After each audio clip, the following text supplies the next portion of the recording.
right, Mr. John Starks, thank you so much for coming on to Knick-ish.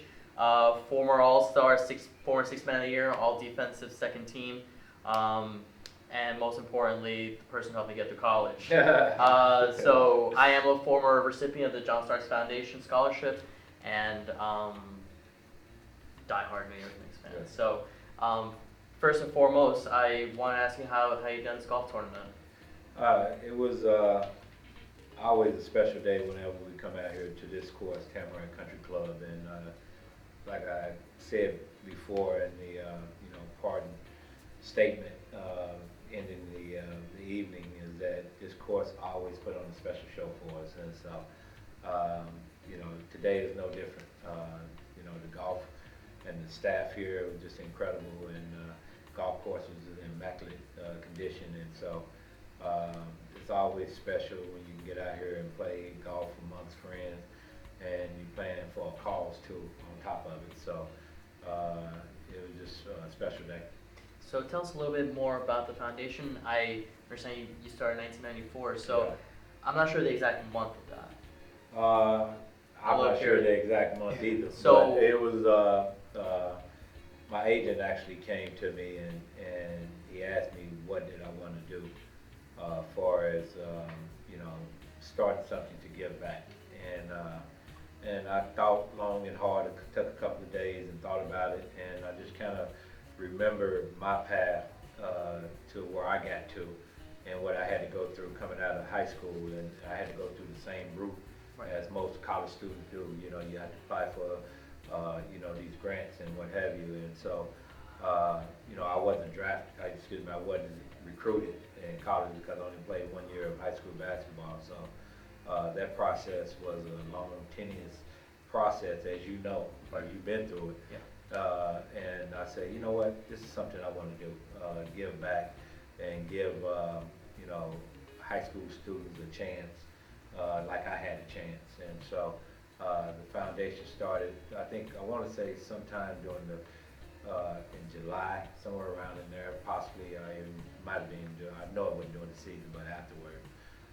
But it's been going strong for 24 years now, going on this 25th year actually, Yeah.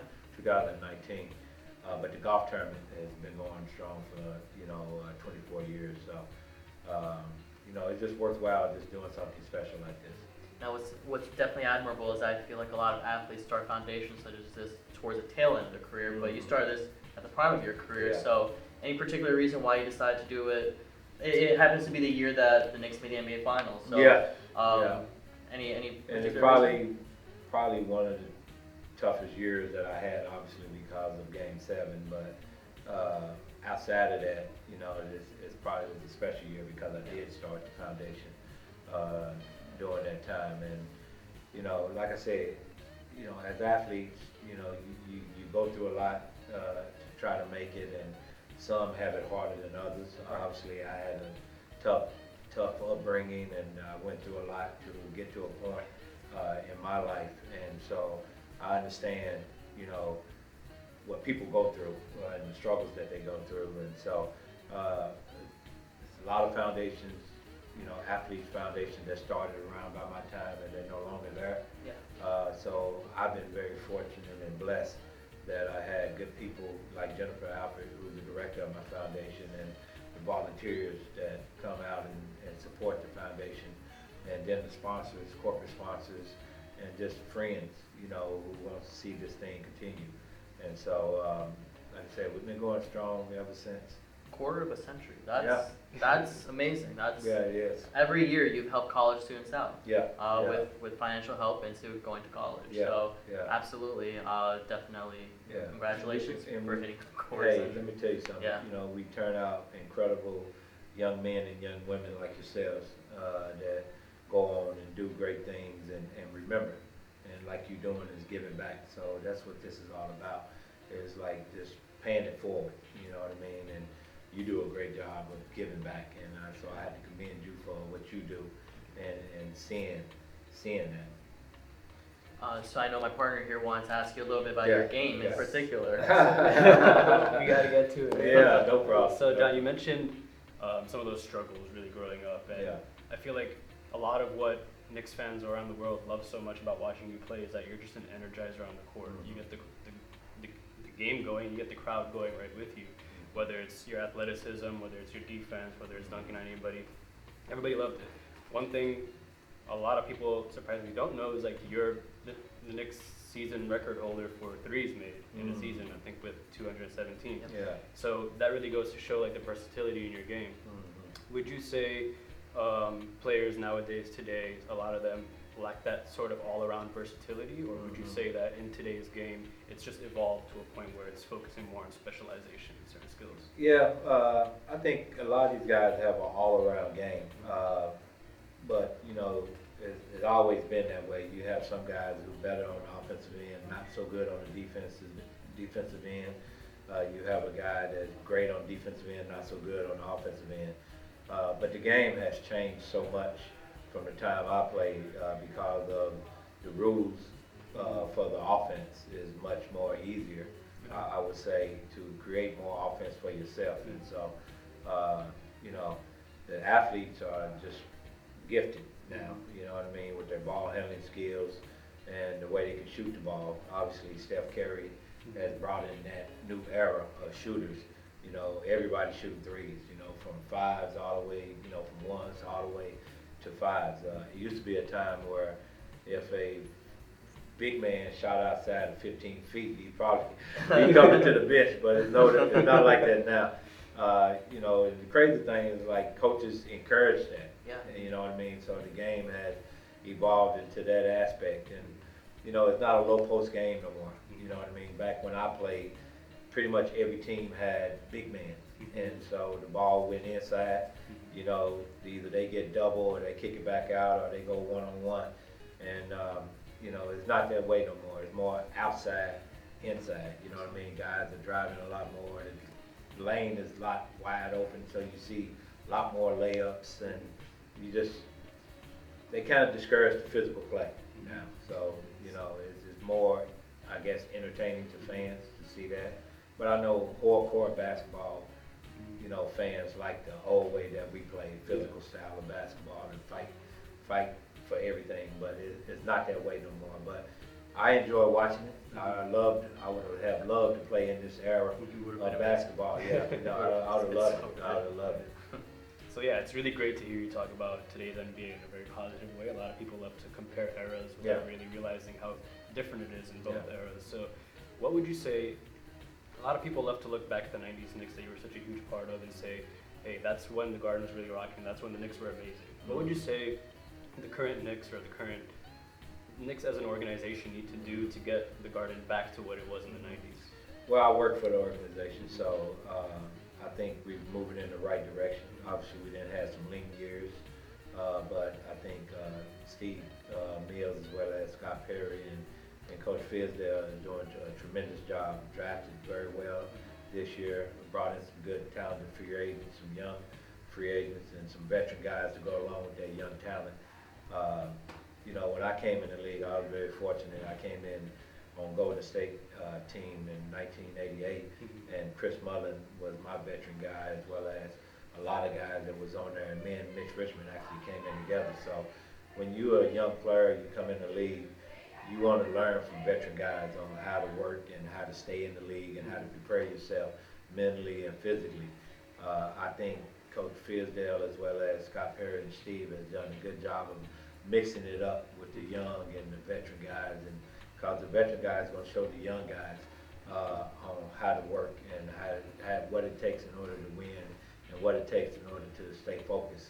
But when you have all young guys on the team, they don't understand, and you get, you know, you just don't get good basketball. So I think this team that you see going to take the court this year is going to be very exciting and really going to prove some that we just not pushovers.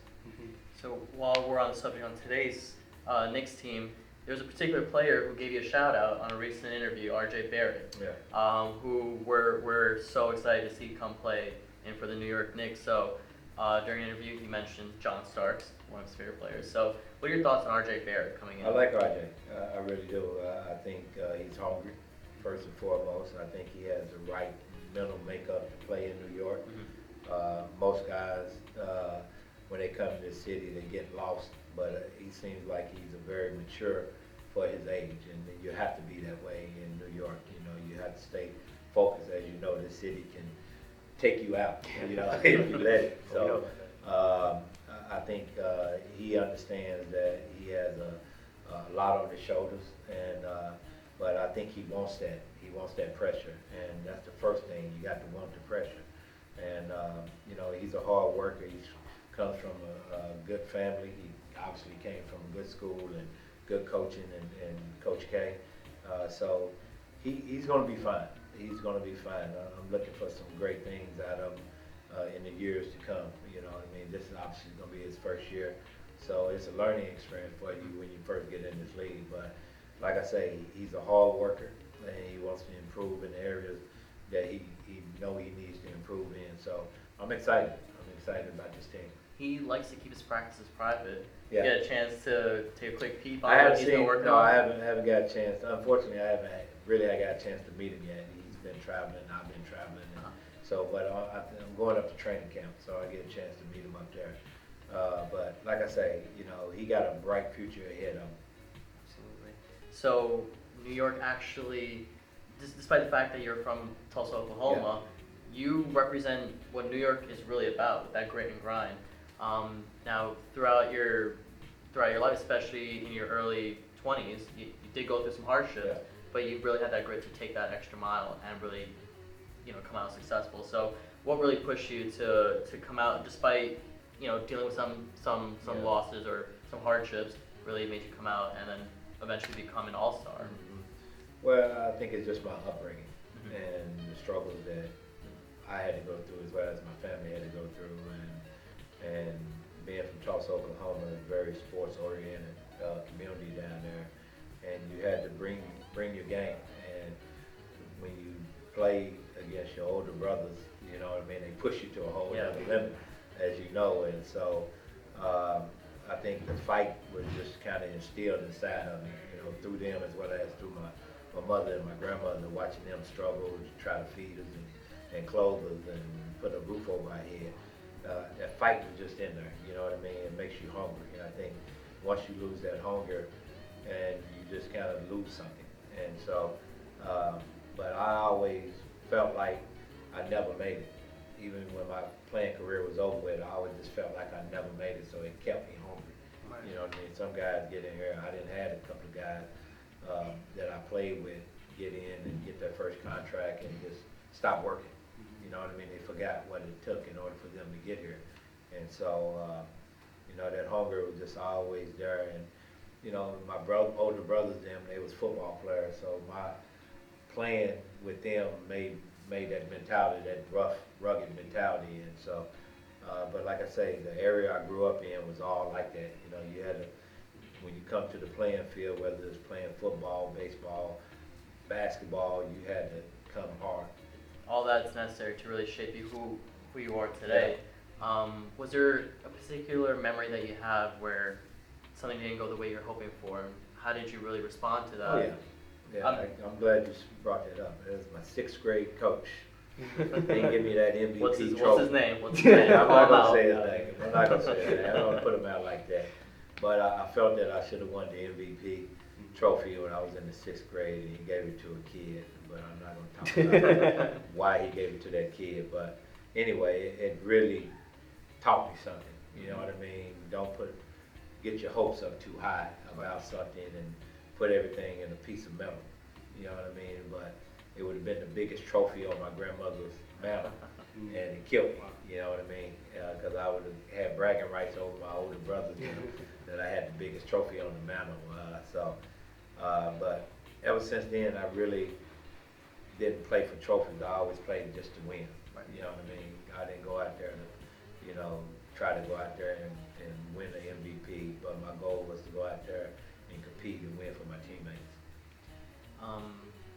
Now, it's funny that you brought up 6th grade. I think Allan Houston wanted us to ask you something regarding that. So I think he asked for us to ask you, you know, do you remember something you got in trouble for when you were 10 years old? Do I remember what I got in trouble for when I was 10 years old? I got in trouble for a lot of things. I'm not sure. He knows probably. I'm Yeah. not sure. Yeah. And also, was there a particular subject that you were really interested in, academic-wise, Yeah. outside of basketball? Was there something that you were really into? Well, I love numbers. You know what I mean? Obviously, playing basketball, everything was dealt with numbers. So probably math. I thought I was pretty good in math. But I also like history too. You know what I mean? Big history type of guy.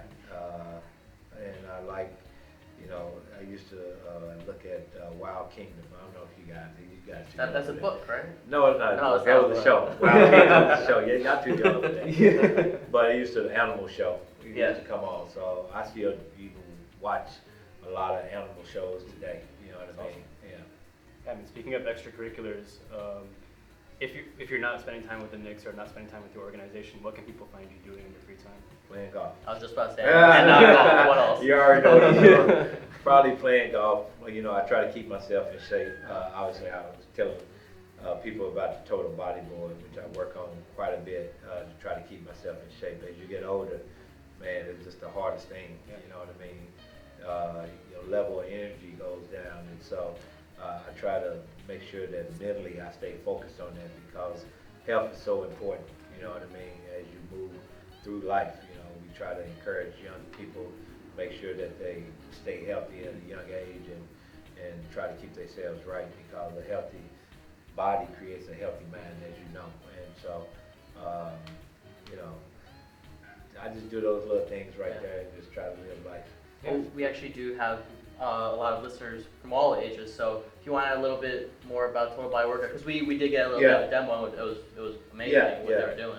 Yeah, well, Total Body Board is a board that was created by Charles Austin, who's a gold medalist Olympic high jumper. And he created this board because he went through a knee injury where doctors didn't give him a chance to come back and high jump. This was back in 1992, 93, and he used these resistant band training back then to rehab his knee and get him back to, competing again. And so one night he said he just woke up in the middle of the night and just this thought came in his mind and about this board with resistant training on it. And that day he got up and created a model out of plywood and put some straps to it, and that's the first total body board. And so then he created this incredible piece of equipment that you don't need a lot of weights or anything to deal with. It's great for muscle training, muscle rehabbing. We have professional teams, basketball, football, baseball teams using it, as well as we have physical therapy places using it, and colleges and high schools, and just individuals using it. So we think this is like the equipment of the future. You know what I mean? That can cut, your cost in half, your time in half for us working out. As you can see, when we did the training on the guy, Poor guy. he was spent, it was like 30, Yeah. I'm telling you, it's about 15-minute workout. You probably won't even get 15 minutes in. Yeah. But 15, it cuts your time. Most people don't want to go to the gym and spend an hour or two in the gym. You know what I mean? If you can go in there and get good 15 solid minutes of work in, it's the best. Well, thanks so much, John. Before we let you go, Yes. we did want to play a quick game with you. Could Sure. you do a rapid fire? Okay. So the rules of this game are we're going to ask you a few questions, Yeah. and you have about a few seconds to answer Okay, each no one. problem. Cool. Shouldn't be too hard, but we'll get Okay, started. let's see. So first question. In 3 words, how would you describe your hot girl summer? Say it again. In 3 words, how would you describe your hot girl summer? Hot Girl summer. girl, something. What you mean by So the background around I'm that married, is... man. Yeah. Explain I that. got to know for like 7 years. so- Explain that to me. The background behind that is there was a song that came out called Hot Girl Summer, and basically it's a bit about girls or guys or anyone just being themselves, really owning themselves this summer, and just like really going out there and being proud of who they are. Oh, okay.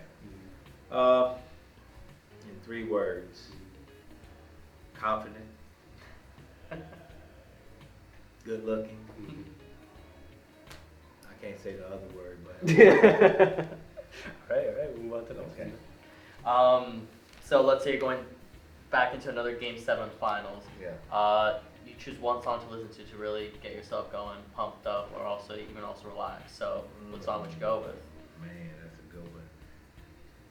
Yeah, I haven't heard of this song, but it was probably George Clinton's "Flashlight." Flashlight.